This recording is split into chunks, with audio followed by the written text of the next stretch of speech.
नमस्कार, मैं इंद्रजीत वर्मा। जो प्रतिभा हम आपको मिलवाने जा रहे हैं, वह प्रतिभा संघ लोक सेवा आयोग की जो परीक्षा हुई है अभी, उसके अंदर 101वां रैंक लेकर के अपने माता पिता का, अपना समाज का, करनाल का और हरियाणा का जहां नाम रोशन करा है, वहीं हम ऐसी शख्सियत से आपको मिलवाने जा रहे हैं। जी हाँ, उनका नाम है मनसवी। सर्वप्रथम हम आपको बधाई देना चाहते हैं, आपका हार्दिक स्वागत है। और जहां आपने नाम रोशन करा, हमारी शुभकामनाएं सकल मीडिया ग्रुप की आपके साथ है। Thank you sir, thank you very much. आप हमें सर्वप्रथम ये बताएं कि ये जो आपने रैंक लिया, इसके लिए आपको परिश्रम भी अवश्य करना पड़ा होगा, और जहाँ तक मैं समझता हूँ कि इससे पूर्व भी आपने कई टेस्ट दिए होंगे जिनमें सफल भी रहे होंगे। तो क्या कारण था कि आपने यूपीएससी का ही चयन करा परीक्षा देने के लिए? सर, परिश्रम तो भारत के कोई भी नेशनल लेवल के एग्ज़ाम हैं उसमें बहुत ही ज़्यादा होता है। इसीलिए क्योंकि हमारा टैलेंट बहुत ज़्यादा है हमारे देश में, जो हमारा यूथ है उसमें बहुत एनर्जी और बहुत टैलेंट है। और यूपीएससी एक ऐसा एग्ज़ाम है जहाँ पर best of the best talent लेके आते हैं। तो यहाँ पर सर परिश्रम तो काफ़ी लगा है, 6 साल की मेहनत रही है और फाइनली एक बहुत अच्छा सिलेक्शन हुआ है, बहुत अच्छा रैंक आया है। और उसके लिए मैं अपने माता पिता के आगे अपना नतमस्तक होता हूँ। मेरे भगवान की मेरे ऊपर बहुत कृपा रही है, मेरे दोस्तों का प्यार मेरे साथ बहुत रहा है, और मेरी दीदी, मेरे जीजा जी और मेरी जो छोटी भांजी है उसका बहुत आशीर्वाद मेरे साथ रहा है, तभी मैं इस परीक्षा में सफल रहा हूँ। तो इससे पहले भी आपने कुछ जो परीक्षाएं हैं वह उत्तीर्ण करी होंगी, उसमें मुख्यतः कौन सी रही? सर, मैंने नेशनल लेवल पर एक UPSC central armed police forces का एग्ज़ाम होता है असिस्टेंट कमांडेंट का, उसमें मेरी ऑल इंडिया रैंक 28 आई थी। लेकिन किसी कारणवश मैं वो नहीं ज्वाइन कर सका था, और मेरा हमेशा से फोकस जो था वो सिविल सर्विसेज की तरफ ही था। तो I had to give that option up, और फिर फाइनली मेरा जो डिसीजन है वो सही रहा और मुझे ये बहुत अच्छी रैंक मिली है। तो कहा जाता है कि पूत के पैर पालने में, जी हाँ, ये कहावत कही जाती है, पूत के पैर पालने में ही नज़र आ जाते हैं। जो प्रतिभाएं होती हैं उनके बारे में बताने की आवश्यकता नहीं होती, और जो शख्सियत हमारे सामने अभी तक आपने देखी और उनके मुखारबिन से जो अभी माँ सरस्वती ने उनकी जीवा से अपने शब्द निकाल करके आपको रूबरू करवाया, पूछना चाहते हैं कि यहाँ आने के बाद जब आपको रिजल्ट सुनने को मिला तो आपको कैसा लगा? सर, जब रिजल्ट आया था तब मैं अपनी दीदी के पास ही था, क्योंकि जब भी कोई ऐसी बड़ी मेरे जीवन में उपलब्धि होती है तो मैं सबसे पहले वहीं पर ही जाता हूँ, उनका आशीर्वाद लेता हूँ। और उसके बाद जैसे ही मैं घर आया, मैं वेट कर रहा था पूरा, जिस दिन रिजल्ट आया था मैं वहीं था कि मैं कब घर जाऊंगा, कब मैं अपने माता पिता से मिलूंगा।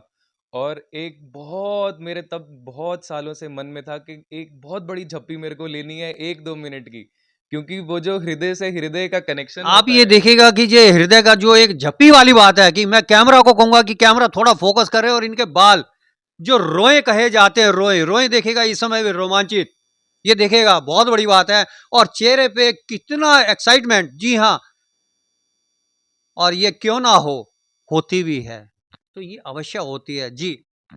तो सर उसी की ही वेट में था, और जब मैं फाइनली यहाँ पर वो आया तो मेरे भी आंसू आए, माता पिता के भी आंसू आए, मेरे नाना जी के भी आंसू आए। और मुझे लगता है कि ये सारी मेहनत उसी के लिए ही थी। ये जो खुशी के आंसू हैं उसी की ही वेट हो रही थी इतने वर्षों से।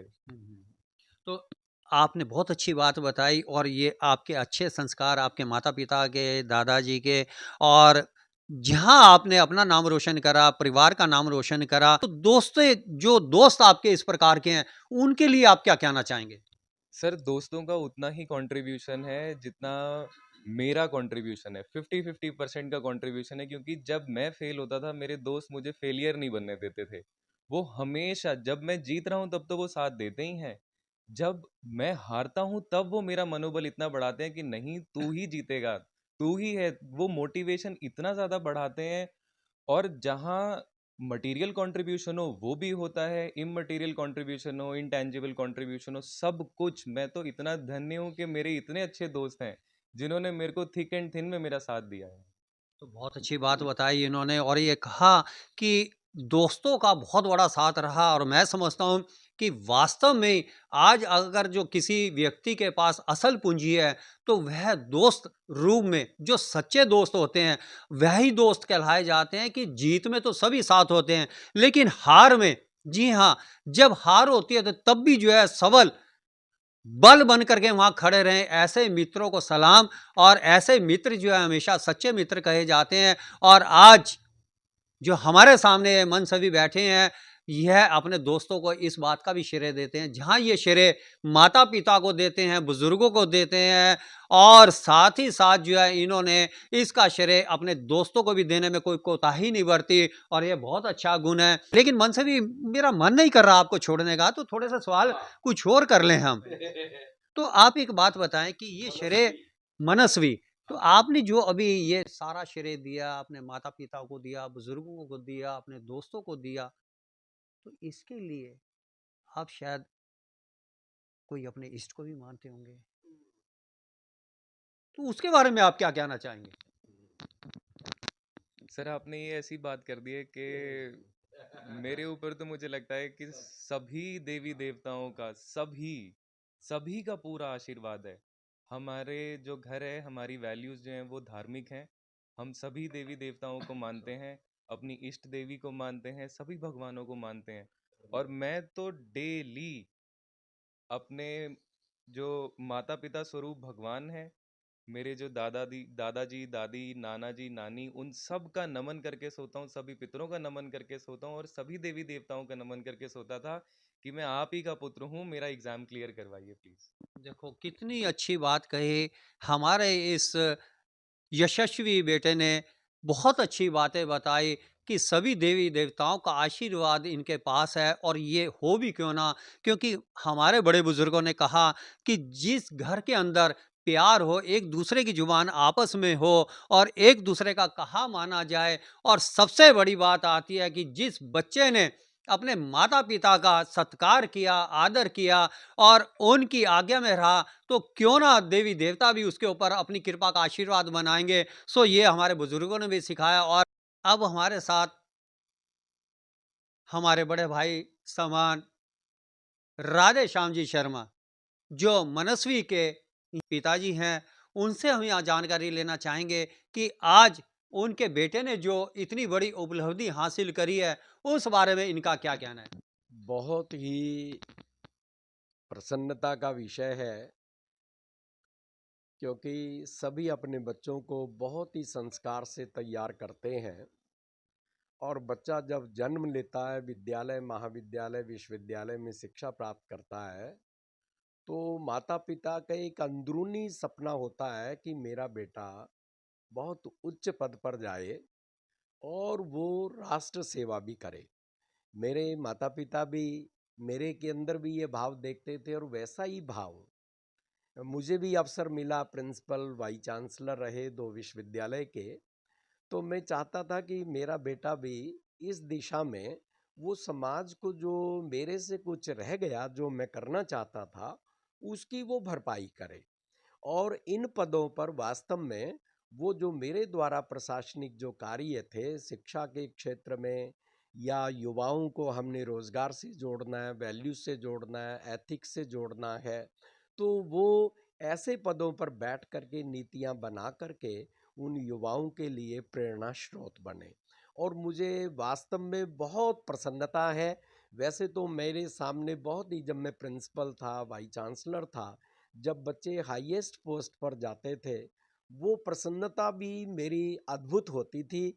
लेकिन ये प्रसन्नता भी मेरी उसके बराबर ही है। मैं आशा करता हूँ कि मनस्वी जिस भी पद पर जाएगा, जिस भी क्षेत्र में जाएगा, अपना नाम अंकित करेगा वहाँ, और बहुत ही ईमानदारी से निष्पक्ष हो करके ये उस अपने कार्य क्षेत्र को आगे बढ़ाए। कि किस प्रकार से यहाँ मनस्वी के पिताश्री ने यहाँ अपने मन के उद्गार यहाँ प्रकट करे। आपने शायद ध्यान दिया होगा कि कुछ क्षण के लिए इनकी आवाज़ जो है वह भर्रा भी गई थी, और क्यों ना ऐसा हो जब मन में इस प्रकार के भाव चलते हैं। और आपको मैं फिर दिखाना चाहूँगा कि जो चक्षु हैं उनकी तरफ जरूर करे, और अवश्य जो है जब मन के अंदर इस प्रकार की खुशी का आभास होता है तो व्यक्ति के शब्दों में भी वह प्रफुल्लित होती है, आंखों से भी होती है और चेहरे पे जो प्रसन्नता का आभास होता है वह भी स्पष्ट दिखलाई देता है। हम आपको इस समय उस शख्स से मिलवा रहे हैं जो मनस्वी के नाना श्री हैं, श्री बांके बिहारी जी। तो उनसे हम यह जानकारी लेंगे कि जब मनस्वी का यह रिजल्ट आया तो उनको कैसा लगा। मैं उसका तो वर्णन नहीं कर सकता। वो तो ऐसे आनंद का क्षण था कि उसको वर्णन किया ही नहीं जा सकता। मैं तो गदगद था और जैसे ही मेरे को पता चला मैं तो भैया पागल की तरह इधर उधर देखने लगा। फिर एक ही भाव मेरे मन में आया कि भैया चलो, बहुत खुशी हुई है, आनंद में हूँ मैं, और जिनकी कृपा से ये उसे सफलता मिली है मैं उनको धन्यवाद करूँ। हम सब लोग आस्तिक हैं, यानी सारी शक्तियों में, भगवान में विश्वास रखते हैं, इसलिए हाथ जोड़ करके बैठ गया और भगवान से प्रार्थना की, हे भगवान, तूने मेरे को इस आयु में ये अद्भुत क्षण दिखाया है और ये आनंद का क्षण दिखाया है। मैं बहुत गौरवान्वित हूँ और मैं बहुत कृतज्ञ हूँ। भगवान के प्रति मेरा भाव उमड़ करके आया और बच्चे के प्रति तो आशीर्वाद का भाव मेरा सदा रहा ही रहा है। वो क्या है, वो अनमोल रत्न है। हमारी फिर दुआएं ये हैं कि आप अवश्य वह कुर्सी भी देखेंगे जब आप अपने प्रिय मनस्वी को उस सीट पर बैठे देखेंगे। ये हमारा अवश्य यानी कि उस अदृश्य शक्ति से एक विशेष जो है दुआ वो अवश्य है। और मेरा भाव है, आप भी बहुत अच्छा जो काम कर रहे हैं, जो जो उपलब्धियां लोग प्राप्त कर रहे हैं, उनको भी लाइमलाइट में लाते हैं, उनसे दूसरे लोगों को प्रेरणा का स्रोत भी आप बनते हैं।